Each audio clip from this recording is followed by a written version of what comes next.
Bon, ben, bienvenue dans ce nouveau live. Ça fait un bout de temps que j'en avais pas fait en petit comité. Donc, c'est un live que j'enregistre. Donc, vous pourrez le voir en replay si vous voulez le revoir. Et puis, ceux qui sont pas là ce soir auront le lien dans demain ou après-demain.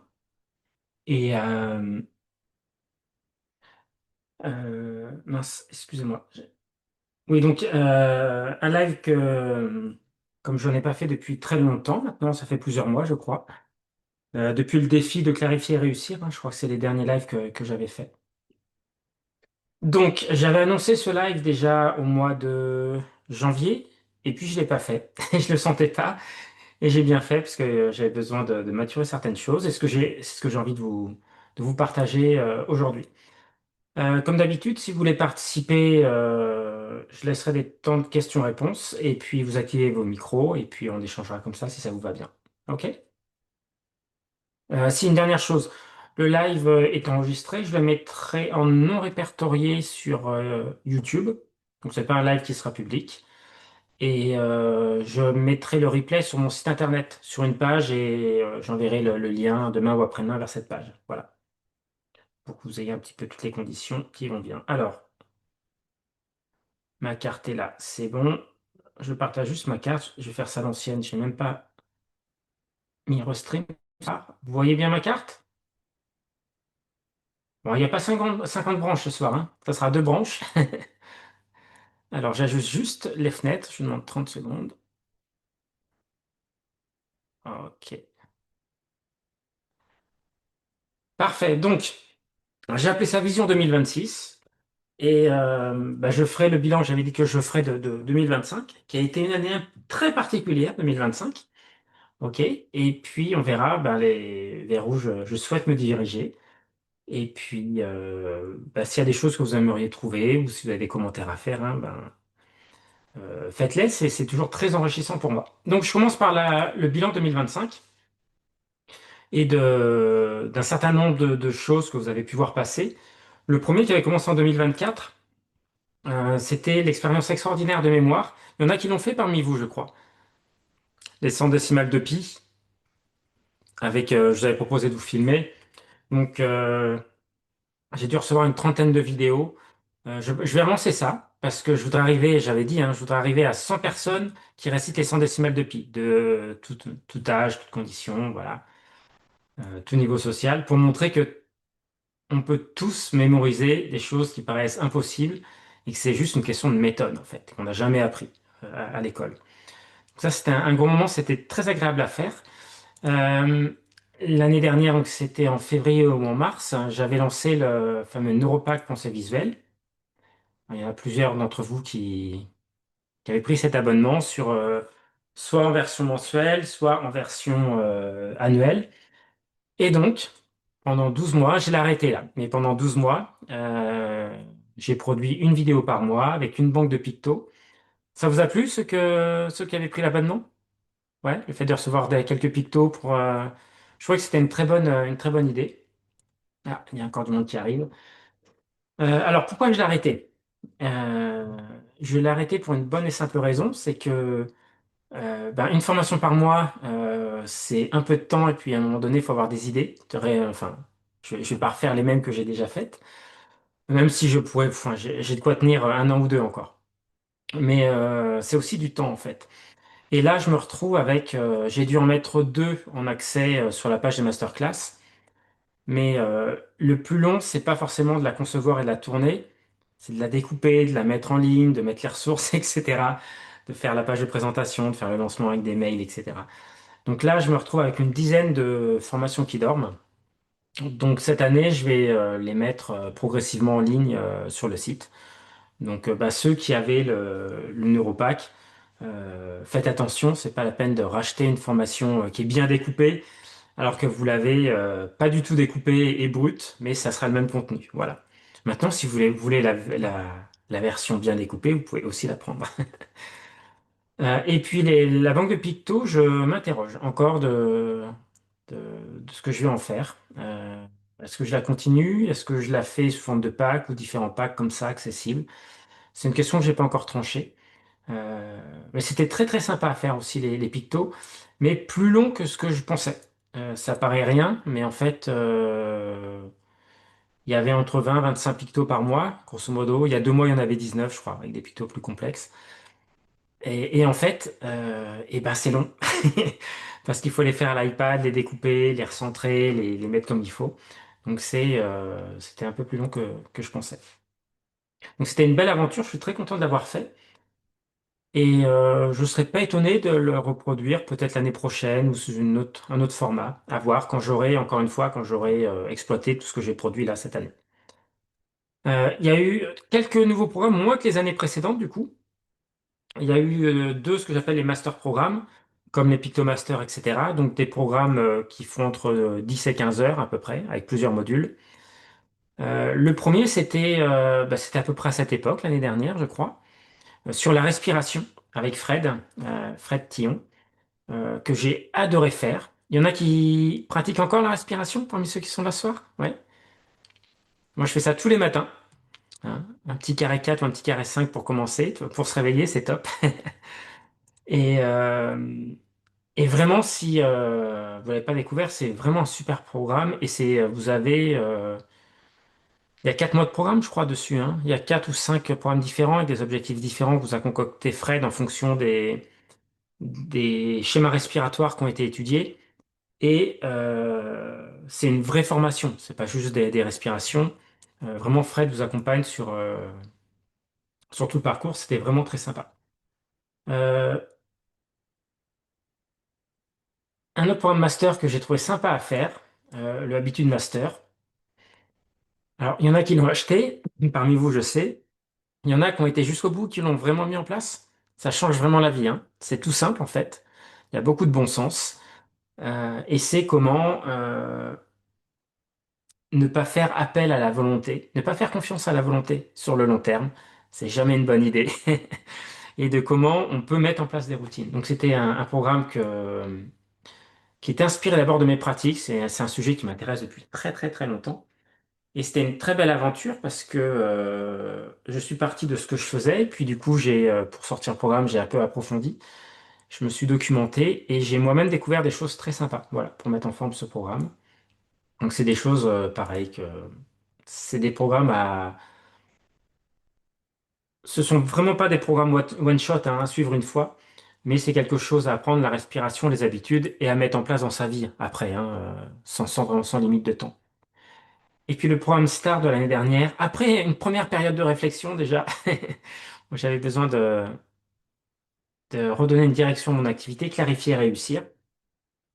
3 mois de formation, euh, 3 mois sur le papier, mais je viens juste de finir tous les enregistrements et la mise en ligne sera terminée cette semaine.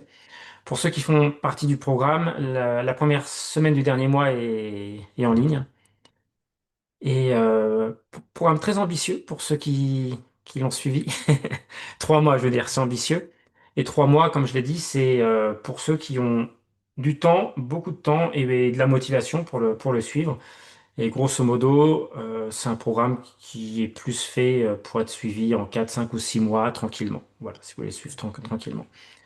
Et donc, dans ce programme-là, on a abordé très vite le webbing, le mind mapping, le sketchnoting et vous allez aborder, ceux qui sont inscrits, la carte conceptuelle, ce que j'ai jamais expliqué en ligne. J'ai formé à l'époque, j'ai formé plusieurs fois des profs à la carte conceptuelle.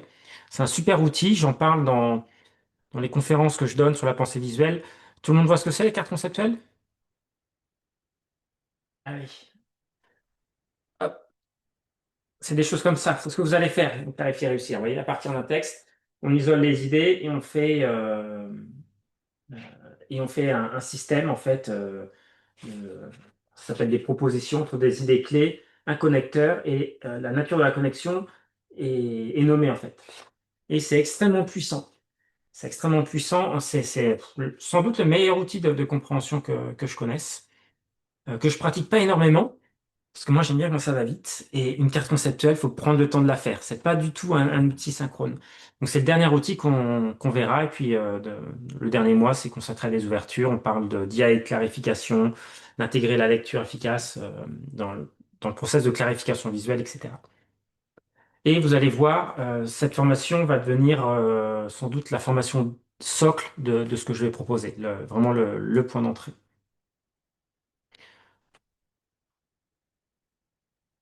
Ah, bon, je ne m'étends pas là-dessus, parce que la plupart d'entre vous, vous avez vu des choses passer sur ces sujets-là. Un peu plus confidentiel, j'en ai un peu parlé à l'époque, mais pas trop. C'était en février, c'était mi-février, c'est ça. Les derniers championnats de France de mind mapping en région parisienne, c'était dans le 93, avec Kamel et Nadia qui organisent, qui sont deux amis. Et hop, il y a des gens présents ce soir. Vous vous souvenez de cette photo? Voilà, donc bah, c'était enfin, un- une toute petite brochette des arbitres qui étaient au championnat de France. Et donc ici, les quatre personnes qui sont là, c'est des gens qui étaient dans les équipes que j'ai accompagnées avec Claudia notamment les années précédentes et qui sont venus arbitrer là. Et cette année, 2025, oui c'est ça, euh, on se demandait s'il y aurait quand est-ce qu'auraient lieu les championnats, s'il y avait de nouveaux championnats qui auraient lieu en fin d'année, etc. Et je vais vous dire, ce qu'il en est, c'est tout frais. Donc il y avait l'arbitrage. Je crois qu'il y avait une personne qu'on avait préparée l'année dernière qui est venue en candidat libre et qui a gagné, donc ça faisait plaisir. Et j'en ai pour préparer, pour ceux qui étaient là, ça rappellera des souvenirs, les conférences. Moi, je les ai sketch notés, et puis hop, il y en a pas mal qui les mind mappés, voilà. Donc quand je vous dis hein, que je pratique le cahier sur mes genoux, c'est comme ça, voilà. Le sketch note en condition, et ça se fait très bien. Tu te rappelles les souvenirs, Anna?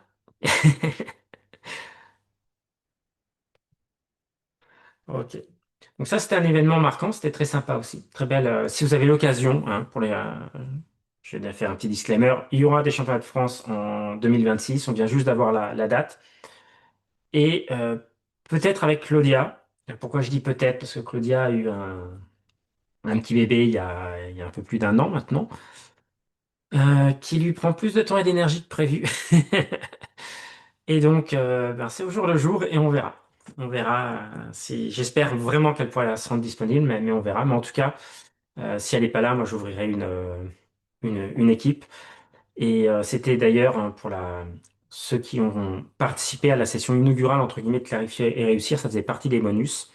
Vous ferez partie de l'équipe d'office des championnats de France. Et puis, bah, pour les autres, pour intégrer les équipes moyennant une pré-préparation et bah, la préparation des 8 semaines comme vous avez l'habitude. Donc ça, c'est des choses que vous avez pu passer. Et puis, il y a ce que j'ai appelé la partie invisible, le back-office. Voilà. Ce qui ne se voyait pas forcément. Et 2025, alors ça, c'est dans l'activité présentielle. C'est la première fois que ça m'arrive. Il y a eu une énorme baisse d'activité. J'en ai pas trop parlé sur les réseaux, parce que c'est pas forcément le lieu, mais les 3 premières semaines de janvier, j'ai perdu entre 30 et 40% de mon chiffre d'affaires annuel en 3 semaines. Je sais pas si vous imaginez, des clients très réguliers. En fait, en 3 semaines, tout ce qui était de près ou de loin relié à de l'argent public, ça vous étonnera pas, tout ça, ça a été annulé en France et j'étais étonné en Suisse aussi. Je travaillais pas mal avec l'État suisse sur des formations sur l'apprentissage, sur la mémoire, pas sur la mémoire, sur la lecture efficace et tout a été annulé, plus de budget sur la région là où j'habite, etc. C'était impressionnant. À côté de ça, en 2025, il y a des accompagnements individuels. J'en ai toujours fait un petit peu, mais vraiment quelques-uns. Et en 2025, il s'est passé quelque chose, hein. Il y a une vraie demande qui a commencé à émerger sur l'accompagnement individuel, soit via ce que je proposais dans l'abonnement, hein, le Neuropack, il y avait cette option-là, et autrement des gens qui me contactaient spontanément. Voilà. Donc l'accompagnement, soit sous forme de séance, soit sous forme vraiment de formation. Et j'en ai fait plus que les années précédentes, voilà, en 2025. J'ai aussi intégré de nouvelles pratiques en 2025. Ça, j'ai pas mal communiqué dessus, notamment sur le groupe Telegram. J'ai pris, alors c'était juste avant 2025, mais j'ai vraiment pratiqué en 2025, hein. J'ai pris des vrais cours de calligraphie. Vous avez peut-être vu passer ça en 2025 dans mes newsletters sur des feuilles à carreaux à partir de l'été 2025. Je ne sais pas si vous vous souvenez, avec du brush lettering, du lettrage, comme ça. Donc ça, c'est une conséquence des cours de calligraphie. Et j'ai repris cette année. J'ai fait une petite pause pendant quelques mois et là, j'ai repris encore et c'est vraiment très agréable. Et une super pratique que je vous conseille, c'est le dessin de géométrie sacrée. Je ne sais pas si ça vous parle. Faites de... Alors, c'est pas du dessin à main nue, c'est enfin à main levée, hein, c'est pas du mandala ou des choses comme ça. C'est de dessiner des rosaces au compas et à la règle. C'est très très très intéressant. Euh, je retrouve la même modification de l'état de conscience que quand je capte sur la captation directe pour ceux qui ont l'habitude. Et ça demande à la fois beaucoup de rigueur, le sens de l'observation, la capacité de recopie, euh, la précision. Enfin, moi, ça me plaît bien. Je communiquerai peut-être dessus parce qu'il y a il y a notamment des formes qui sont très très intéressantes à dessiner, qui ont un vrai impact sur le psychisme, je trouve. En tout cas, sur moi, hein. Euh, donc je trouve que c'est une très belle pratique et je peux le remettre ici. J'ai repris très activement les arts martiaux aussi. J'avais fait une pause il y a 4-5 ans. J'avais repris doucement, mais vraiment un peu en dilettante. Et je sais pas pourquoi la motivation est revenue, mais avec d'autres, euh, enfin, l'envie est revenue avec une autre motivation initialement. Et donc j'ai repris le Jodo, le Iaido, le Battodo, pour ceux qui connaissent. Voilà, c'est le sabre japonais, le bâton japonais. C'est un peu comme la géométrie sacrée. C'est très précis, c'est très intéressant et en fait, ces trois disciplines, mais aussi euh, ce que je pratique à côté, ça amène vraiment à travailler sur l'état de conscience. J'en reparlerai parce que ça va faire partie des directions que je veux prendre. Travailler sur l'état de conscience et notamment sur l'état de flow. J'en ai parlé plusieurs fois, hein. Euh, et je trouve que c'est plus simple que ce qu'on peut nous vendre dans certains livres. Vous connaissez peut-être ce livre-là? C'est le chercheur qui a... Je vous dirai pas son nom. Ça vous parle peut-être ce livre? Hop, qui parle de l'état de flow justement avec un certain nombre de... Comprenez pourquoi je ne vous prononce pas le nom? Voilà, vous le lisez. C'est le chercheur qui a vraiment étudié ça, mais à une très très grande échelle, et qui avait mis un certain nombre de critères pour être rentré dans l'état de flow. Et l'état de flow, c'est un état de conscience légèrement modifié, où tout est plus facile. On est complètement présent et concentré et attentif, et tout est plus facile en termes d'action. Euh, et de par mes pratiques, je trouve que bah, il y a des choses très faciles pour l'activer. Et qu'après, ça peut vraiment devenir un entraînement en journée. Enfin, je partage pas par l'expérience, partage pas forcément toutes ces conclusions. Voilà. J'en étais où? Hop, j'en étais ici. Voilà. Donc toutes ces disciplines mènent à cet endroit-là, hein, comme la pratique de la captation, la clarification visuelle en direct, ce genre de choses. Et ce qui est marrant, c'est que c'est les arts martiaux qui m'ont fait découvrir ça de façon inconsciente. Et c'est la facilitation graphique, et notamment Claudia, je vous raconte souvent, hein, qui m'a vu plusieurs fois capter en direct en prestation de facilitation graphique et qui m'a dit mais tu te rends compte que tu changes d'état de conscience? Et j'en avais pas du tout conscience. Et c'est un vrai moteur d'efficience, cet état-là. Un vrai moteur d'efficience. Et puis j'en ai parlé l'année dernière un petit peu, j'en ai reparlé là, mais vous avez vu, j'ai fait un peu mon ours dans sa caverne là ces derniers mois. J'ai beaucoup questionné mes pratiques pour savoir où je voulais aller et que c'est pas du tout que je renie tout ce que j'ai fait précédemment, hein, mais c'est que je sens une autre approche, une autre envie. Jusqu'à il y a peu de temps, euh, je formais principalement sur les outils, hein. J'appelais ça les outils d'efficience cognitive. Bah, si vous regardez cette vidéo, la plupart d'entre vous en direct ou de ceux qui regarderont en replay, vous êtes passé par ces formations, hein. Ça a commencé par le mind mapping, la lecture efficace, la mémoire, le sketchnoting, l'organisation, les habitudes, etc. Et c'est pas que je ne vais plus enseigner les outils, mais je pense que je vais passer par cette notion de clarification d'abord. Et à quoi servent ces outils et plutôt orienté vers des utilisations. Et puis sur le travail de l'état de conscience ou l'état d'esprit au quotidien. C'est vraiment deux choses qui vont changer, qui sont liées à ces questionnements que j'ai pu avoir. Voilà, j'en ai même, vous savez, j'en ai même eu plusieurs des questionnements. Ok. Ça, c'est pour le bilan 2025. Je ne sais pas si vous avez des remarques, des questions par rapport à vous, ce que vous avez pu voir de ce que j'ai proposé ou de ce que j'ai pas, ce qui vous a marqué que j'ai peut-être pas mis ici dans cette carte. Ou c'est OK pour vous?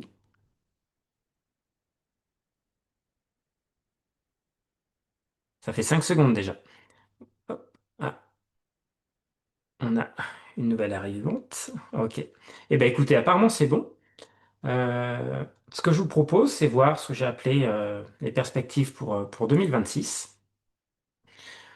Donc la première chose, et c'est en train de se finir, et ça va aussi me libérer de la bande passante, la production de tout le programme de Clarifier et Réussir est terminée. La production des vidéos, etc. Et là, je suis en train de finaliser le montage et la mise en ligne, et j'espère que cette semaine, voire la semaine prochaine, ça sera complètement terminé.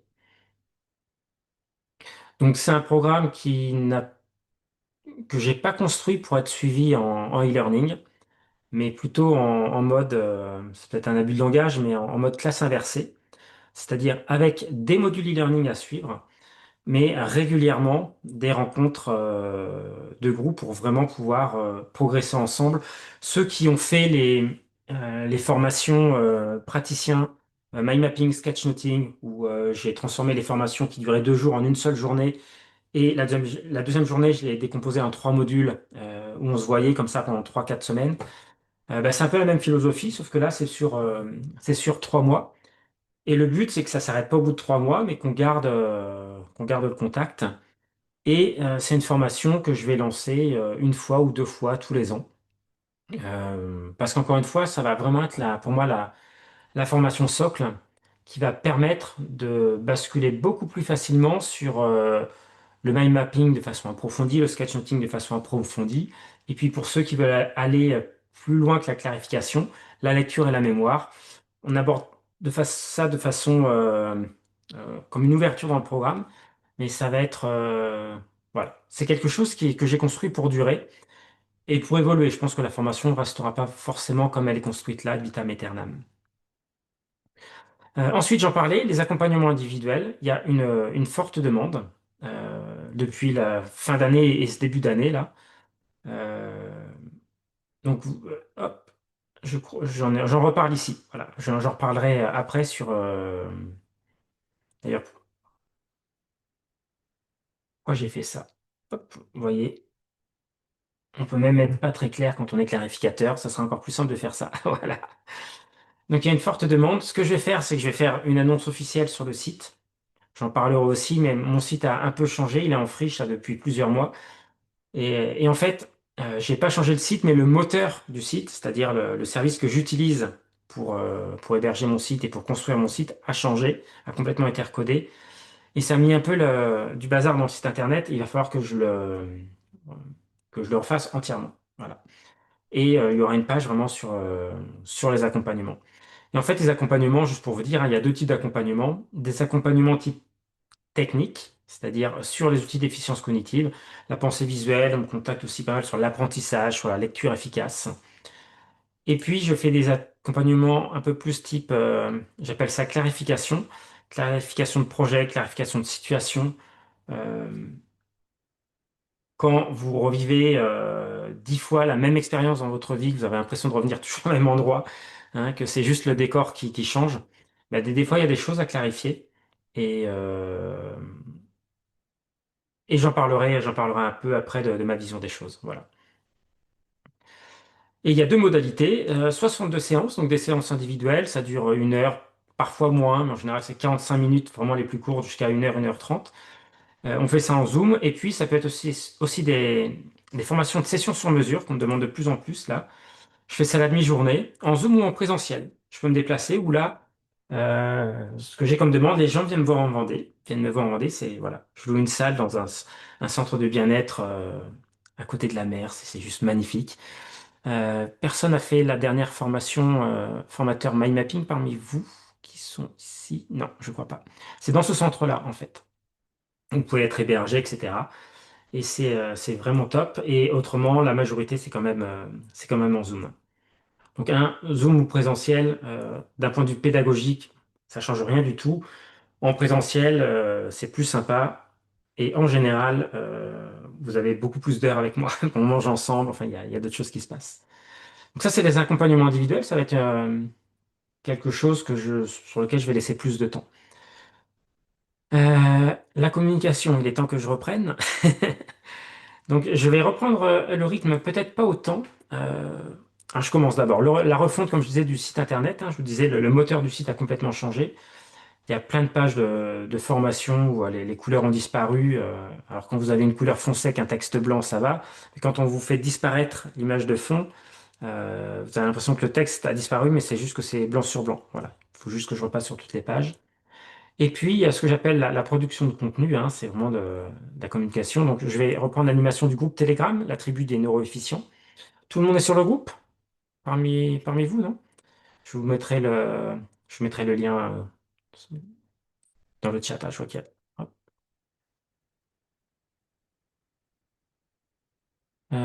J'ai pas vu les questions. Claire et les autres, n'hésitez pas à poser des questions. Tu nous proposeras des formations sur la calligraphie ou la géométrie, ce serait chouette. Euh, je vais pas dire que ça m'a pas caressé l'esprit, traversé l'esprit. Euh, pour la calligraphie, si je le fais, je vous ferai quelque chose. Je me sens pas. Enfin, on pourra faire des choses très sympas, mais j'aimerais autant m'associer, notamment. J'en ai jamais parlé encore. Elle est pas sur la liste, donc elle ne regardera pas.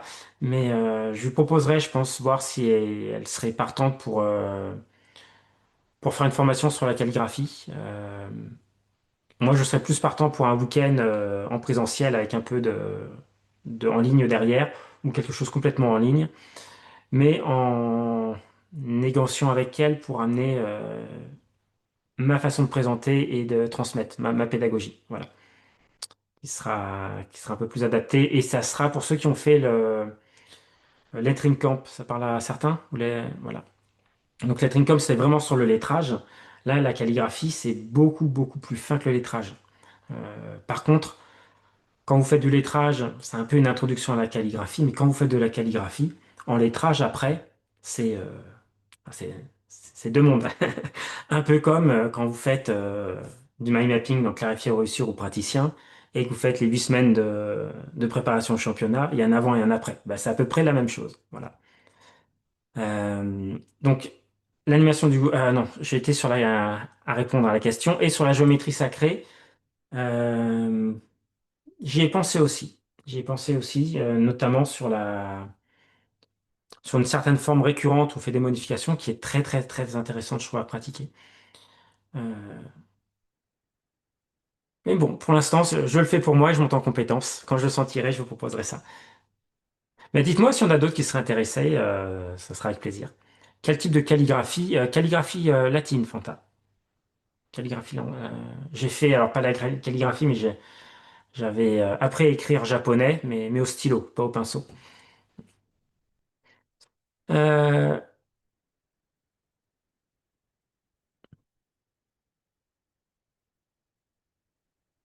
Tac, je regarde juste les questions. Merci Marie-Claire. Ok. Je reviens sur la carte du coup. Donc on était sur l'animation du groupe Telegram. Donc je vais reprendre les posts et les partages. Et je vais vous mettre à contribution. J'ai quelques idées de défis, mais je suis ouvert à, à d'autres idées. Si vous avez des défis des idées de défis de groupe, je trouvais que c'était très sympa. Le plus simple à faire, c'est reprendre, et je pense qu'on reprendra par ça, un petit défi de picto pendant une semaine ou deux. Mais on pourrait faire aussi autour de la mémoire. Et j'en ai parlé plusieurs fois. Il y a quelque chose qui me trotte dans la tête depuis longtemps. Je me demandais comment l'intégrer. faire un groupe à part, mais je pense que je l'intégrerai dans la tribu des efficients cognitifs. C'est faire une sorte de club de lecture, entre guillemets, où, alors c'est d'abord pour mes propres besoins, moi je vais me le faire pour moi, mais à faire ça en groupe, je trouve que c'est toujours plus sympa, c'est une bonne émulation.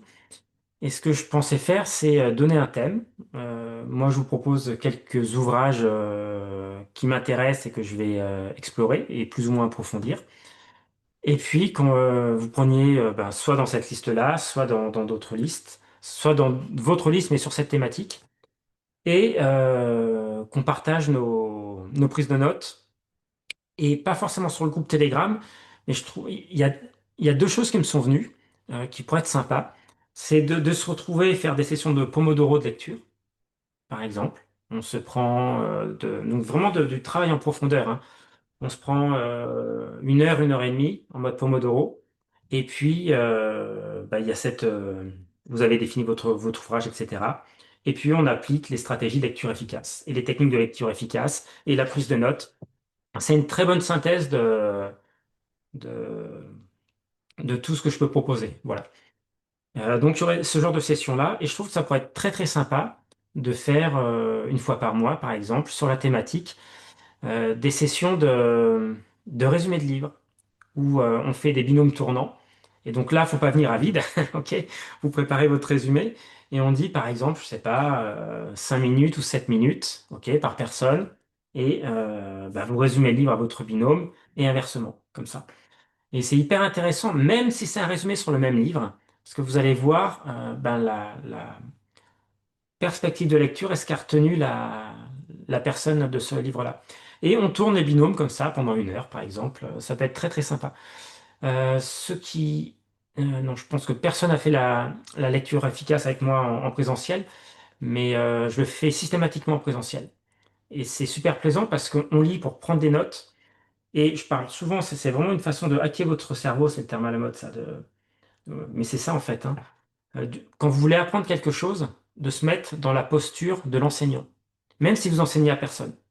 Mais quand vous lisez, si vous lisez en vous demandant comment je pourrais réexpliquer ce que je suis en train de lire, et il y a même, on peut aller plus loin dans la stratégie, et vous mettez devant votre glace, une glace chez vous, et vous faites un cours à partir de vos prises de notes, et bien quand vous allez lire, il y a une bien meilleure intégration. C'est la lecture active plus, plus, plus. Donc voilà, ça vous plairait? Dites-moi, ça vous plairait ce genre de choses? Je vais revenir avec vous. Du coup, dites-moi de ça dans le chat, si vous voulez bien. Et pendant que vous écrivez, j'en profite. Et si ça vous intéresse pas, dites-le aussi. Ça nous évitera d'attendre.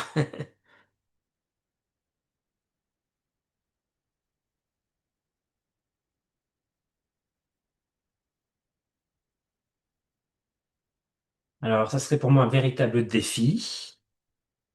Bah, c'est pour ça que c'est marrant. Résumé de livre très intéressant. Et c'est parce que c'est un défi que c'est intéressant. Euh, il y a deux types de défis. Il y a les défis faciles, hein, c'est un peu du goutte à goutte pour maintenir le mouvement. Voilà.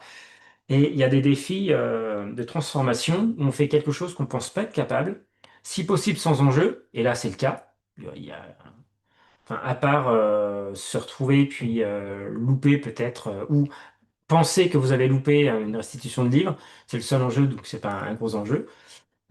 Mais ça permet de pratiquer en fait. Ça permet vraiment de pratiquer et éventuellement de transformer vos croyances sur ce que vous croyez être capable de faire.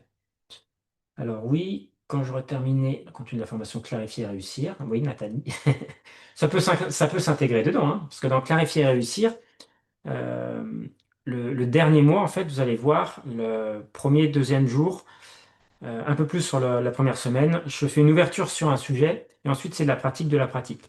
Carte conceptuelle, mind map, sketchnote, et ça peut être tout à fait de matière à sketchnoter ou à cartographier ce genre de contenu. Une fois par mois me semble très ambitieux. Alors, c'est ambitieux, mais enfin, alors ça dépend. Si, quand je parle de lecture efficace, je vous parle chinois, si je vous parle de stratégie de lecture, je vous parle chinois, effectivement, c'est ambitieux. Et je vous comprends parce avant de découvrir cette technique, Un livre, c'était pas une montagne. Un livre, c'était l'Himalaya pour moi. Voilà, un livre, il fallait que je prévoie 6 mois pour le finir, grosso modo. Alors qu'il y a différents niveaux de lecture.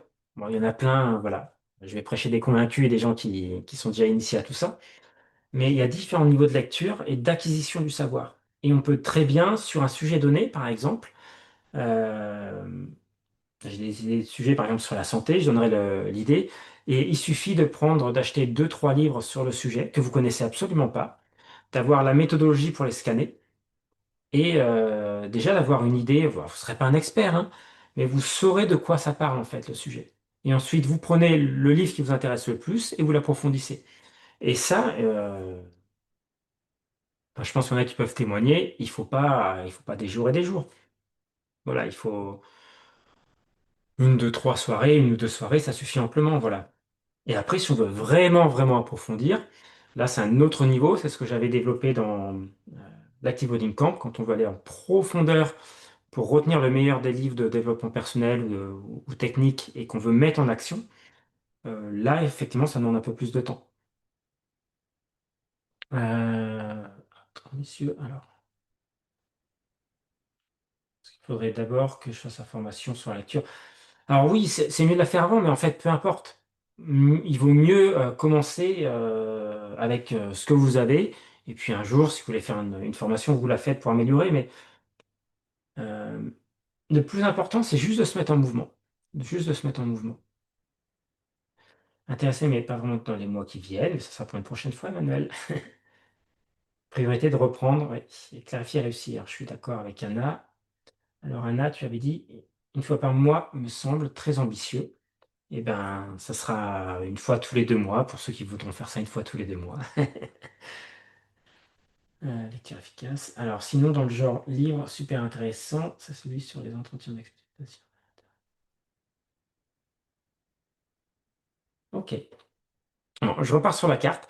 Donc voilà, je mets ça sur la table. Avant de faire ça, j'ai le site à refondre et à me remettre dans une production de contenu récurrente. Mais dans les mois qui viennent, si vous voyez ça passer, ça sera pas un hasard. Voilà. Je vais reprendre l'écriture d'articles. J'ai très envie d'approfondir certains sujets par écrit. Euh, je vais reprendre les vidéos YouTube. Ça me pèse un peu les vidéos. Enfin, je suis moins à l'aise sur YouTube que par l'écrit ou en faisant des visuels. Et puis les vidéos dessinées, c'est extrêmement long à faire. Ou alors j'en fais moins. Je sais pas, je suis encore en réflexion sur le format. Et puis les réseaux à voir, je déteste les réseaux en fait. J'étais très présent à une époque. Et je crois que je vais en prendre un ou deux points. Peut-être faire des copier-coller sur les autres réseaux, même si je sais que c'est pas du tout optimum.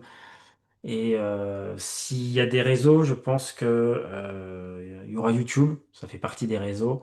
Il y a un réseau que j'avais complètement abandonné, mais j'ai l'impression que beaucoup des gens qui me suivent sont sur ce réseau-là, c'est Facebook. Enfin, c'est une impression que j'ai. Peut-être que je me trompe,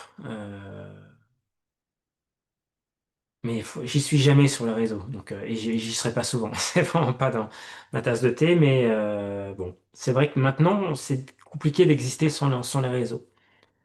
Donc je vais peut-être me remettre dans la posture d'éditeur que j'avais à un certain moment. Voilà, ça c'est pour l'aspect communication qui va revenir. Et puis dans les formations, eh ben, je vous en ai parlé, toutes les masterclass hein, du Neuropack là. Ce que je vais faire, et ça je vais le faire rapidement, sans doute fin mars même. Euh, pour ceux qui n'étaient pas abonnés, je vais sans doute. Donc il y a 12 masterclass, je vais faire un pack. Et les masterclass ne seront pas montés. Euh, c'est comme ceux qui étaient abonnés. Alors je vous rassure, ceux qui étaient abonnés, enfin je vous rassure, peu importe, hein, mais bon, le pack sera plus cher que ce que vous aviez dans l'abonnement. Voilà. Pour remercier voilà, les gens qui me font confiance en premier. Mais 12 formations sur des sujets divers et variés euh, autour de l'efficience cognitive au sens très large du terme. Est-ce qu'il y en a parmi vous des abonnés qui ont regardé la dernière masterclass que j'ai faite là? Il y en a qui ont regardé la toute dernière formation? Non? C'est un stock en attendant. Voilà. Et puis, le reste de l'année, ce que je vais faire, c'est que je vais mettre en ligne progressivement ces masterclass pour tout le monde, avec un accès comme les autres sur le site, encore une fois bien découpé, avec les ressources à télécharger, etc. Aujourd'hui, je crois qu'il y en a deux. Je crois qu'il y a Xmind que j'avais mis en ligne, et je me demande s'il n'y en a pas une deuxième. Mais il y en a 10 ou 11, voilà. Ça représente un petit peu de travail aussi. Il y aura des nouveaux programmes, entre guillemets. Il y en a un, alors, le nom est pas très heureux, mais c'est pas de moi. J'appelle ça souveraineté intérieure, c'est sur la notion d'autorité intérieure ou de cet état de conscience à cultiver en fait au quotidien. Euh, J'en ai parlé à plusieurs personnes. Je sais plus où j'ai vu ça, mais j'ai vu ça dans une conférence ou dans un bouquin. Une personne qui disait que le monde idéal, la société idéale dans laquelle on pourrait vivre entre êtres humains, c'est mince. C'est je crois que c'est c'est pas la royauté, c'est la souveraineté, je sais pas si ça se dit. La souveraineté et l'anarchie combinées. Donc, c'était en conférence que j'ai vu ça. Donc, la première fois que j'ai entendu, c'est opposé en fait, souverainisme, ouais, du souverainisme et l'anarchie, ça combiné. Et en fait, c'est deux antagonistes. Et l'orateur a développé sa pensée, j'ai trouvé ça très très intéressant. C'est la souveraineté intérieure et l'anarchie à l'extérieur. C'est-à-dire que dans un monde dans lequel on vit, où moi le premier, ça veut dire quoi être souverain à l'intérieur? C'est être maître à l'intérieur. Ok. C'est-à-dire je prends une décision, ok, et j'ai pas une pulsion quand je dis que je mange plus de chocolat pour aller manger du chocolat, parce que plus je dis que j'en mange plus j'en ai envie. Vous voyez ce que je veux dire? Etc. Et il y a plein de choses comme ça. Et donc dans un monde où il n'y a pas ça, si on veut pas que les gens s'entretuent entre guillemets, eh ben les lois sont faites à l'extérieur. Et donc, on ne peut pas vivre en hiérarchie, en anarchie externe, parce que ça serait, excusez-moi du terme, le bordel. Mais anarchie, ça ne veut pas dire le bazar, hein. Anarchie, ça veut dire euh, absence de contrainte à la liberté personnelle. Vous voyez? Et donc, il y a plein de pratiques, notamment qui sont issues de ce que j'ai appris à travers dans les arts martiaux, et puis sur d'autres choses, que je partage dans les accompagnements pour certains, que je vais mettre, que je vais mettre en forme. Et il y a quelque chose qui va sortir sur le sujet. Ça, c'est vraiment l'orientation que je veux prendre, et notamment sans doute en injectant la pensée visuelle, parce que pour être souverain à l'intérieur, il faut d'abord clarifier comment on fonctionne. Il y en a certains parmi vous là, qui ont fait ça. Il faut d'abord clarifier comment on fonctionne euh, et avoir un miroir en face de soi. Et après, il y a un travail de transformation qui se fait. C'est passionnant. Moi, je fais ça depuis des années. C'est pas pour tout le monde, mais voilà, ceux qui seront sensibles à ça, voilà, vous serez les bienvenus. Et ça sera pas une formation, c'est pareil, c'est pas une formation qui pourra se suivre seule. Quelque chose, il y aura de l'accompagnement, ça me paraît obligatoire. Je pense même pas que ça soit possible de faire ça seul. Donc ça sera un premier gros pavé que je vais faire rapidement. Ça fait plusieurs années et bon, je le remets cette année. Il y a une demande, mais je suis moins porté qu'avant. Une formation sur la pensée visuelle pour la. Avant, je voulais faire la facilitation graphique hein, pour formateurs et coachs, enseignants. Et là, ça serait plutôt la pensée visuelle dans un sens un peu plus large, euh, ou la facilitation graphique dans un sens très très large en injectant du mind mapping, du Xmind, voilà, ce genre de choses. Mais quand on est dans une posture où on transmet, où on accompagne, c'est hyper puissant. Bah, vous le voyez, hein, enfin, vous avez tous fait des formations avec moi. Soit les supports rapides comme ce soir sont de carte mentale, soit les supports un peu plus longs en facilitation graphique. Si vous avez suivi des modules des différents master programmes que j'ai fait précédemment, hein, les premiers modules, souvent j'ai fait en facilitation graphique. C'est extrêmement clair, c'est une vraie aide à la transmission et à l'accompagnement. Et c'est pas mal de méthodologie. Voilà. Donc la formation serait vraiment pour les professionnels pour ça. Et puis, je vais mettre en place une nouvelle architecture sur les formations efficience cognitive. Jusqu'à présent, il y avait les formations praticiens et ça va changer. Euh, il y aura ce passage-là. Alors ça sera pas obligatoire, hein, mais c'est vraiment ce que je recommande, de passer par clarifier et réussir. Parce que le point de clarifier et réussir, c'est la première fois où je sépare dans le début du programme l'aspect clarification, donc le processus mental de rendre, de comprendre et de rendre clair, ok, et l'aspect visuel qui est de représenter cette clarté. Et ça permet, je trouve, hein, d'appréhender plus facilement après les outils de pensée visuelle. Et on voit le sketchnoting, le mind mapping avec un niveau tout à fait correct pour pratiquer dans la vie de tous les jours. Et suite à ça, je pense que je vais refondre mes formations praticiens. Donc mind mapping, sketchnoting, mémoire. Je vais refaire la formation praticien mémoire que je ne faisais plus depuis très longtemps. Et ça en m'inspirant du Memory Camp. Je ne sais pas s'il y en a certains qui l'ont suivi. Reprendre le Memory Camp, ouais, je vois les choses un peu différemment maintenant, voilà, et faire quelque chose de plus approfondi que ce que je fais pour l'instant dans ces quatre domaines. Et la lecture efficace, il y a plusieurs programmes, hein. Il y a le praticien en lecture efficace, il y a l'Active Reading Camp, il y a les bases, les techniques de base qui font partie de tout ça. Et du coup, je pense que je vais faire un seul programme, sans doute, autour de la lecture efficace. Je dis sans doute parce que des fois, il y a comme je vous disais, il y a des usages qui sont différents où il n'y a pas besoin forcément de maîtriser complètement l'outil. Donc voilà. Ça me paraît cohérent, vous me direz si ça vous paraît cohérent, mais d'avoir ce programme en deux temps, en fait, avec la compétence de clarification visuelle et ensuite d'approfondir vraiment les outils. On était sur quelques nouveaux programmes, on est toujours sur les formations. Et puis donc il y aura les prochains championnats de France et qui auront lieu, donc c'est récent, il y a un mois, je crois que c'était posé, 15 jours, 3 semaines, je sais plus. Ça sera le 7 et le 8 novembre 2026, très certainement en région parisienne, j'en sais pas plus. Nadia et Kamel, comme beaucoup et peut-être vous aussi, en 2025, ont vécu une année particulièrement compliquée. Ça remuait pas mal, hein. Je sais pas chez vous si tout était calme, mais je sais que à la maison et puis dans mon entourage, pour beaucoup, c'était un peu la lessiveuse. Du coup, ils sont en train de reposer les choses, etc. Euh, et s'ils gardent la même salle, il y a que ce créneau-là qui était disponible. Ok, donc ça serait ça. Et comme je le disais, cette année, je ou nous, si Claudia peut se joindre à moi, on préparera une équipe et on ira en présentiel à Paris parce que c'est quand même top pour ceux qui l'ont fait. Il y en a plusieurs parmi vous qui ont fait ça et c'était vraiment, vraiment top. Donc voilà un petit peu là où j'en suis. Donc en résumé, hein, les changements qui m'importent, c'est moins de me centrer sur les outils purs et durs, mais plutôt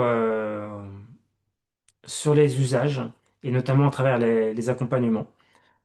De rentrer par cette brique importante sur la clarification visuelle, clarifier et réussir. Et puis, ce programme, j'ai du mal à en parler en fait, parce que je ne sais pas encore trop comment communiquer dessus. Euh, c'est différent de ce que j'ai proposé jusqu'à présent, mais en fait, la matière première est la même. La matière première, c'est comment on réfléchit en fait, comment on pense. Euh, et là, on pense pour l'extérieur avec les outils.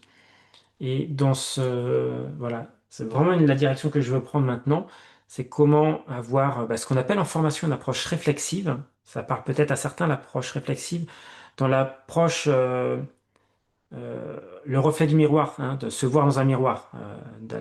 On appelle ça de l'analyse de pratique, notamment dans le milieu de la formation ou de la santé aussi. C'est un terme qui est régulièrement utilisé. C'est une sorte d'analyse de pratique sur comment je pense et comment je peux subir ma pensée et comment je peux reprendre le contrôle dessus. Voilà. Et c'est juste hyper intéressant. Mais j'en parlerai un peu plus tard. Est-ce que vous avez des questions? Il est quelle heure? Ça fait 1 heure déjà. Alors je regarde, je vois que le chat a bougé un peu. Je reviens avec vous. Alors,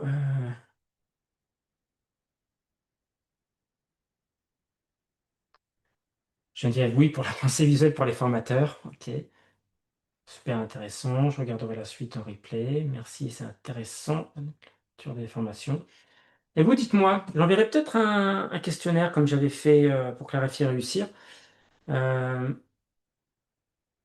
Est-ce qu'il y a des choses que j'ai pas évoquées qui vous intéresseraient, ou est-ce qu'il y a des choses que j'ai euh, évoquées sur un sujet, je sais pas, sur le sketchnoting par exemple, ou sur la lecture, mais avec une approche qui vous intéresserait que j'ai pas évoquée. Voilà. Si vous avez des pistes, c'est avec grand plaisir. Euh, Claire, tu parles de quelle formation? Ah, la dernière dont je parlais là, que j'ai appelée, qui s'appellera autrement, je pense, souveraineté intérieure, c'est ça? Bon, on va dire que c'est ça. C'est ça, Claire? Tu peux me faire ça? Ouais. Ok. Cette formation, ah oui, ouais, il faut que j'apprenne à lire, mais c'est quand tu écris. Cette formation, je pense que ça sera rapide, parce que ça fait plusieurs mois que ça mature dans ma tête. J'ai posé quelques audios, et comme d'habitude, quand la jeune pousse va sortir, je vais me mettre sur mon ordinateur et je vais tout poser sur Xmind, et ça va aller vite. Et c'est des choses que je pratique depuis, pour les premières, hmm, pour la première, ça fait quasiment 30 ans. Quasiment 30 ans.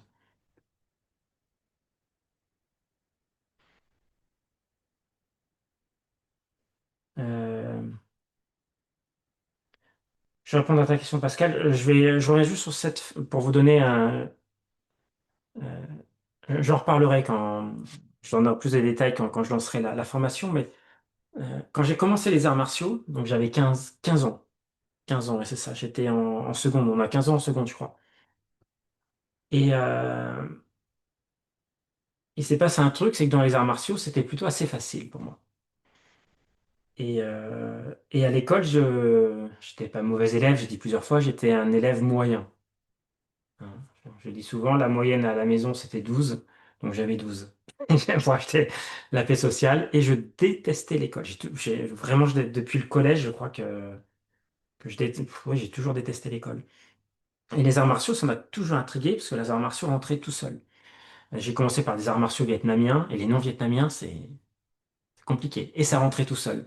Les séquences de mouvement, ça rentrait tout seul. J'apprenais mais très très vite. Après, j'ai fait des arts martiaux japonais, et bah, même le japonais, ça rentrait tout seul. Quand j'avais vraiment approfondi dans les années 2008-2010, je m'étais mis au japonais sérieusement, et j'avais appris les kanji, ces caractères chinois, j'en avais appris 200 ou 300 en un mois et demi, quelque chose comme ça. Alors pas à fond, mais j'avais le kanji, j'avais sa signification, vous voyez. Et donc je pouvais les repérer dans les textes, c'était assez facile. J'ai oublié depuis, hein. Quand c'est pas un apprentissage profond sur le long terme, mais ça rentrait très très facilement. Et je me souviens quand j'avais ouais, 17, 18 ans, je lisais pas mal sur les arts martiaux, sur ce qu'il y avait autour, un peu la culture orientale. Et il y a une phrase toute simple que je la lisais, je comprenais pas ce que ça voulait dire. Vous l'avez sans doute toutes et tous entendu. C'est unir le corps et l'esprit. Ça vous parle, ça? Vous avez déjà entendu cette phrase? Unir le corps. Ah, je vois des mains qui font ça, bien sûr. Unir le corps. Et pendant très très très longtemps, j'ai pas compris ce que c'était. Ça veut dire quoi? Et en fait, je pense avoir compris avec le recul. Et c'est une chose très très simple. Et cette approche, en fait, de la souveraineté intérieure, en fait, c'est tout simplement se demander qui est le maître à l'intérieur. Voilà. Moi, je sais que je suis pas complètement. Un peu, de plus en plus, mais loin d'être complètement le maître à l'intérieur. Et euh, pour y arriver, ce sont des pratiques qui sont extrêmement concrètes. On est vraiment c'est pas le monde des idées, c'est pas de la philosophie. Et unir le corps à l'esprit, c'est très, très, très, très concret. C'est un autre terme pour parler du recentrage. Pour ceux qui ont fait euh, la lecture, les techniques de base, les 3 techniques de base en lecture efficace, vous vous souvenez? la lecture par groupe de mots, la mandarine, l'œil du cyclope, hein, et puis le recul du regard, etc. C'est l'activation du regard périphérique. Et quand on est dans le regard périphérique, on est centré. C'est un des symptômes. Ok. On peut passer par le symptôme pour trouver la source au début, mais c'est mieux d'activer la source directement après. Et donc, c'est vraiment ce travail-là. Et pourquoi c'est hyper intéressant à plein de niveaux? Parce que ça change la vie. Vous êtes beaucoup plus posé. Si cet état vous permet de lire de façon beaucoup plus efficace, de capter de façon beaucoup plus efficace, c'est un épiphénomène. Mais quand vous êtes centré et que vous avez cette maîtrise interne, tout est plus facile. Tout n'est pas facile. Tout est plus facile. On est sur une question de proportion, hein. Il y a des choses qui sont très dures encore. Mais c'est moins dur que si vous avez le mental agité, que les émotions prennent toute la place et que vous perdez pied, etc. C'est comment trouver une certaine encre interne sur laquelle vous pouvez vous rattacher pour être présent. Et c'est marrant parce que tout ce que j'ai fait me ramène à ça, et notamment la pensée visuelle. Alors, Pascal, peux-tu nous en dire un peu plus sur le module de respiration? Alors, le plus simple, je vais vous mettre deux liens. Je vais vous mettre le lien vers le groupe Telegram dans un instant. Je vais te mettre le lien vers la page de présentation. Alors, malheureusement, il y a une partie du texte qui a, dans la description des modules, qui est apparemment effacée. Il faut juste que tu le sélectionnes pour voir, parce qu'il est blanc sur blanc et j'ai pas pris le temps de. Il faut que je repasse sur toutes les pages pour le faire. Mais tu as la première session qui est offerte et où il y a déjà de la pratique. Donc, tu pourras te rendre compte. Première session qui était assez longue, les autres sont beaucoup plus axés sur la pratique. Euh, c'est tout simplement Fred Tillon qui est un ancien infirmier de bloc opératoire, voilà, qui a de très très bonnes connaissances physiologiques et par la pratique, et qui est aussi enseignant de yoga et qui est enfin, coach en technique de respiration. Il a fait plusieurs formations pour arriver à ça. Et en plus, à côté de ça, c'est un passionné de musique et il compose. Et sa grande force, c'est qu'il explique les techniques de respiration. Donc, il y a des techniques très simples, la technique pendulaire, hein. Donc, la respiration, c'est quatre temps, hein. Il y a un inspire, un expire, ok. Inspire, c'est dur à faire.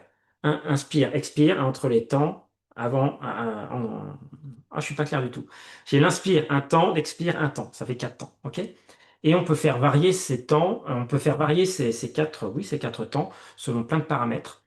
Et donc, on va avoir des techniques très simples comme la pendulaire où j'ai inspire, expire identique. Je vais avoir des respirations simples où je vais avoir une inspiration plus courte que l'expiration ou l'inverse. Je vais pouvoir faire des rétentions, poumon vide, poumon plein, ce qu'on appelle par exemple la respiration carrée, triangulaire. D'autres variations où je vais faire varier la vitesse et la force avec laquelle je fais rentrer ou je fais sortir l'air, hein, comme le Bastrical, Kapalabhati. Ça parle à beaucoup, j'espère, là. Il y en a pas mal qui ont fait respiration master, je crois, oui. Ok. Et donc, il y a des sessions qui explorent les techniques dans un ordre de difficulté, entre guillemets. Et à la fin, vous avez, je sais plus, trois ou quatre programmes spécifiques sur la tolérance au CO2, améliorer ses capacités respiratoires, etc. Où Fred reprend uniquement les guidages dont vous avez accès dans la formation. Vous pouvez les télécharger, mettre ça sur votre téléphone. Moi, c'est ce que j'ai hein, sur mon téléphone tous les matins. Je fais ça et c'est juste magique. Voilà. Et on n'est pas obligé de le faire que le matin. Et donc, c'est les guidages de Fred où il vous guide avec la voix, avec les consignes, et vous avez sa musique, que j'adore. Ensuite, Anna, une masterclass pour la carte conceptuelle serait-elle envisageable? C'est envisageable. Pourquoi pas? Je vais être honnête. En fait, elle était. J'ai un dossier formation avec toutes les formations de 2025 là, du Neuropack, et elle est dedans. Et quand je l'ai construite, hein, c'est, ça serait possible, mais ou alors je fais comme dans Clarifier et réussir. où je fais une première approche, mais on peut aller beaucoup plus loin avec la carte conceptuelle. Mais on pourrait faire une formation découverte comme dans Clarifier et réussir. Clarifier et réussir, le premier mois, c'est le mois de découverte de la clarification et du mind mapping. Le deuxième mois, c'est le sketchnoting. Le troisième mois, c'est vraiment l'ancrage des pratiques et l'automatisation et faire du drill, en fait, de l'entraînement. Et chaque semaine, il y a une ouverture quand même. Et il y a une ouverture, il y a une semaine sur la carte conceptuelle. Voilà. Donc, ça serait moins long parce que là, j'ai fait une grosse, grosse ouverture quand même dans Clarifier et réussir, mais pourquoi pas. Il y a 10 ou 11 avant à sortir, mais après, oui. Est-ce que vous avez d'autres questions? Notre remarque, vous pouvez activer vos micros aussi, hein, si vous voulez.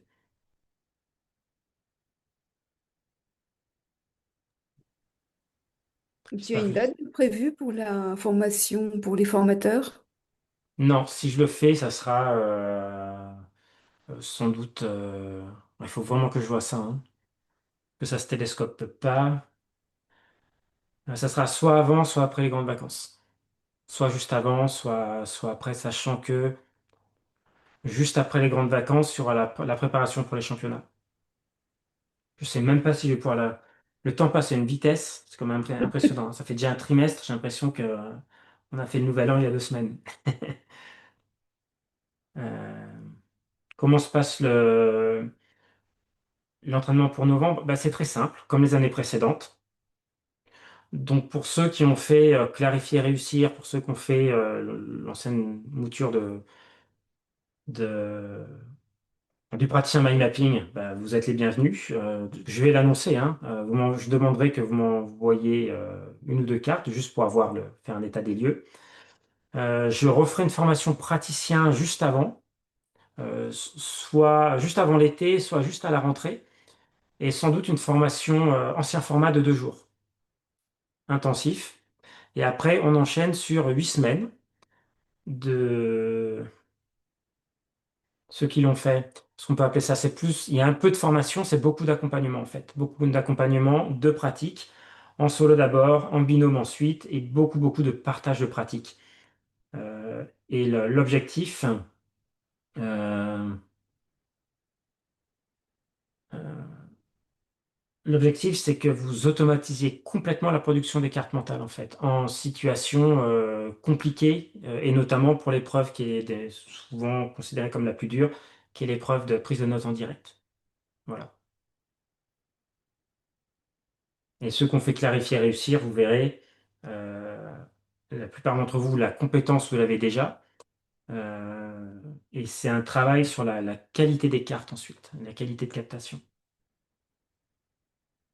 Donc voilà, il y aura sans doute 2 jours de mise à niveau. Et puis ensuite, c'est 8 semaines. Une fois, alors, c'est quoi 8 semaines? C'est pas 8 semaines tous les soirs, hein. C'est une fois par semaine.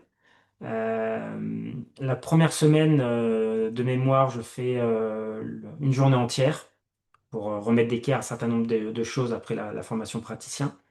Et après, toutes les semaines, je fais un peu d'apport de contenu. Et puis c'est parti, hein. Et le but, c'est que vous deveniez vraiment très bon. Et que vous maîtrisiez il y a une grille d'évaluation, que vous la connaissiez par cœur, en fait. C'est-à-dire que quand vous produisez les cartes, on vous entraîne pour les championnats.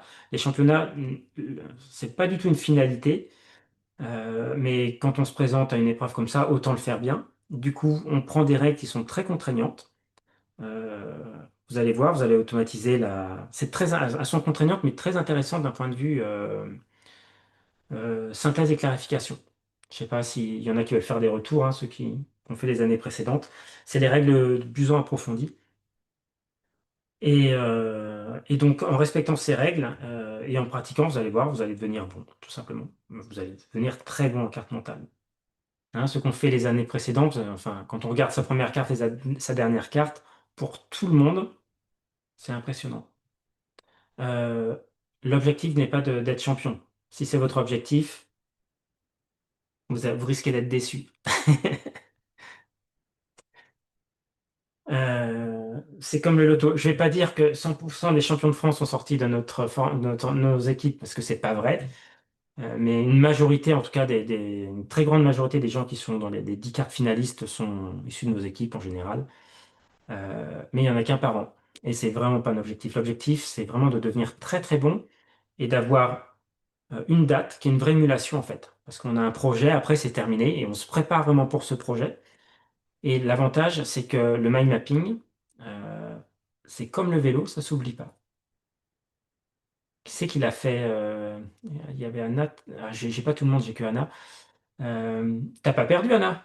Enfin, moi j'ai vu les cartes que tu as fait depuis, t'as toujours un niveau très très très très très correct. Non, j'ai pas perdu. C'est évident que si on pratique pas, après, il faut s'y remettre quand on fait une pause. Mais si je peux compléter ce que tu dis, je dirais, sur le championnat, je dirais que c'est vraiment un moyen pour intégrer la pratique comme une pratique courante. Mm. Ça devient un réflexe. Voilà. Au-delà du championnat, qui est quand même un challenge. Et puis c'est une super aventure humaine. Enfin, c'est génial. J'ai l'habitude de le dire et je ferai un vrai lancement pour les championnats, pour expliquer tous les tenants et les aboutissants. Mais dans les championnats, depuis le début, la première équipe, ça devait être 2020 ou 2021. On faisait ça en ligne encore à l'époque. Et depuis la première équipe jusqu'à la dernière qu'on a formée, le schéma se répète systématiquement. C'est que il y a une mayonnaise qui prend au sein du groupe et que la progression du groupe, elle est quasiment auto-portée par le groupe.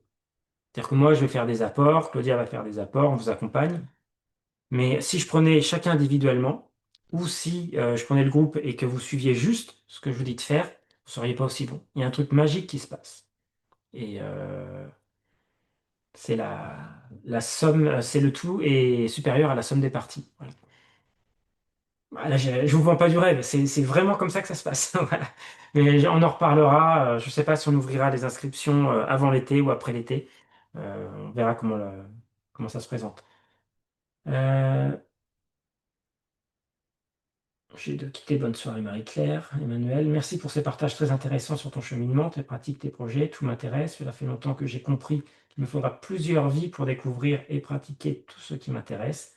Comme tu dis, le temps passe si vite. Alors ça, Emmanuel, c'est très très bonne remarque. Euh, mais en même temps, c'est très bien. C'est peut-être pour ça qu'on a une vie limitée. J'ai un souvenir, je vais reparler des arts martiaux parce que j'étais vraiment passionné quand j'étais plus jeune. Et je me souviens de certaines prises de conscience. À 20 ans, j'ai l'impression que je pouvais faire ce que je voulais. J'avais le temps pour tout. À 30 ans, je me suis rendu compte que dans les arts martiaux, je devais resserrer sur ce qui m'intéressait vraiment. Et, euh, et à 40, passé, j'ai tout arrêté quand j'ai découvert la motivation profonde qui me poussait à pratiquer les arts martiaux. Et une phrase qui va faire sourire certains, parce que je répète souvent en accompagnement, chaque comportement vient d'un besoin. Voilà, j'avais identifié le besoin, j'avais plus besoin de ça. Voilà, plus besoin de ce comportement pour nourrir ce besoin. Et j'ai repris là, mais avec une motivation différente et c'est encore plus intéressant. Euh, donc l'enjeu, c'est pas de définir, de voir tout ce qui nous intéresse et de faire tout ce qui nous intéresse. C'est de se poser et de voir ce qui compte vraiment. Ce qui compte vraiment. C'est ça la clarification de soi. Claire, c'est en partie présentiel. Je ne sais pas de quoi tu parles. Si c'est la préparation des championnats, non. On fait ça en. Alors, les championnats, c'est en présentiel, c'est à Paris. Mais la préparation, je pense pas. À moins que j'ai beaucoup de gens qui veulent aller sur Paris, puis on va se faire une journée ou deux à Paris, mais autrement, non. Anna, merci. Ouais, je confirme la magie du groupe. Ok. Est-ce que vous avez d'autres remarques, d'autres questions? Ou est-ce qu'on s'arrête là? C'est vous qui avez la parole. Vous avez le temps que je boive un peu.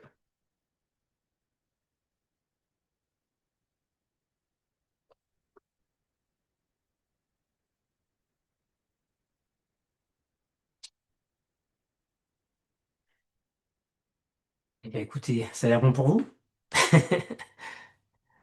Ben, merci beaucoup de votre participation. C'était très sympa. J'envoie le mail soit demain, soit après-demain avec le lien vers le replay qui sera sur le site du coup, dans le blog. Eh bien, écoutez, je vous souhaite une très très bonne soirée. Et puis, s'il y a des questions qui viennent après. Ah, excusez-moi, deux choses. Le télégramme. Et personne ne me le rappelle? Je vous mets le groupe Telegram ici pour ceux qui ne sont pas inscrits. Donc, ceux qui ne sont pas inscrits, c'est un groupe privé, gratuit, hein, mais privé parce que, il faut venir sur invitation. C'est pour les gens qui sont inscrits à ma mailing list. Alors, hop, je vais juste copier.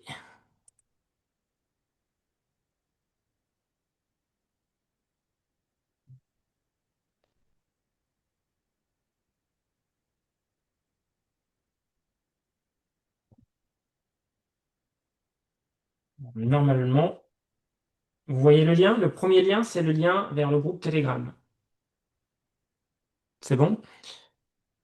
Et c'est Pascal, je crois, je t'ai dit que tu pouvais aller voir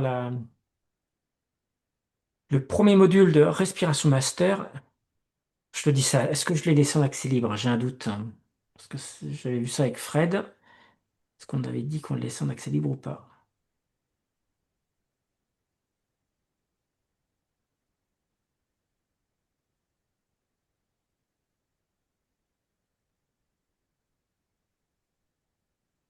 Ah oui, t'as de la chance. Non, c'est la seconde session. J'ai oublié de l'enlever. Elle est encore en ligne. Regarde là, avant que je l'enlève. Il y a la première et la deuxième session. Parce que la Ouais, première merci. était un peu longue et en plus, il a fait une erreur de guidage. Il devait mettre un guidage très simple et il a mis le niveau du dessus. Merci. Et est-ce que je peux l'envoyer à une amie qui serait très intéressée par cela? Oui, oui, bien sûr. Sauf, je te dis, le texte derrière, il y a tu verras, il y a plein de puces qui sont blanches là. Il faut que je revoie ça. Mais si vous avez des questions, vous me les posez par mail avec Ok, plaisir. grand merci.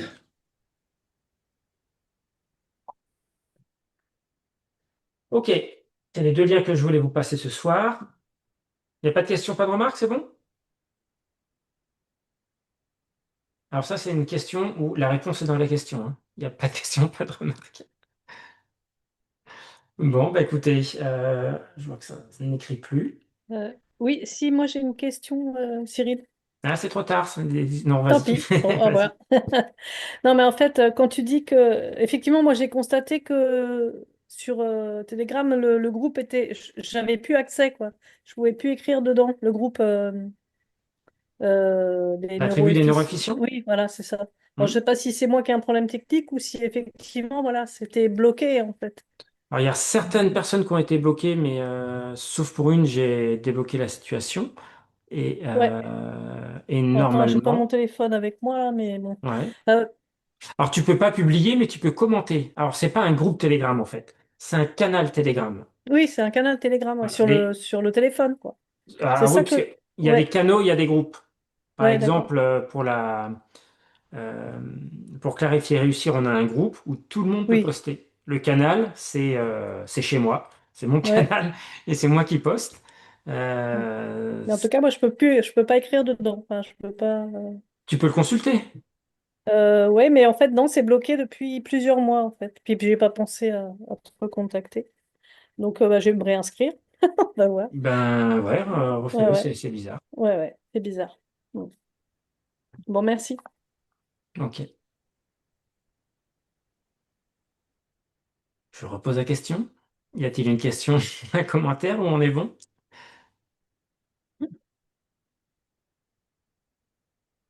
Hop, je vois pas le micro qui s'active. Et ben on va dire qu'on est bon. Ben écoutez, je vous souhaite pour la troisième fois une bonne soirée, la vraie cette fois-ci. Et ben, je vous dis à très vite pour de nouvelles aventures. Et encore une fois, si vous avez des questions, il y a le groupe Telegram, il y a le mail. Je lis vos questions et j'y réponds avec grand plaisir. Et bien, bonne soirée à tout le monde alors. Merci beaucoup.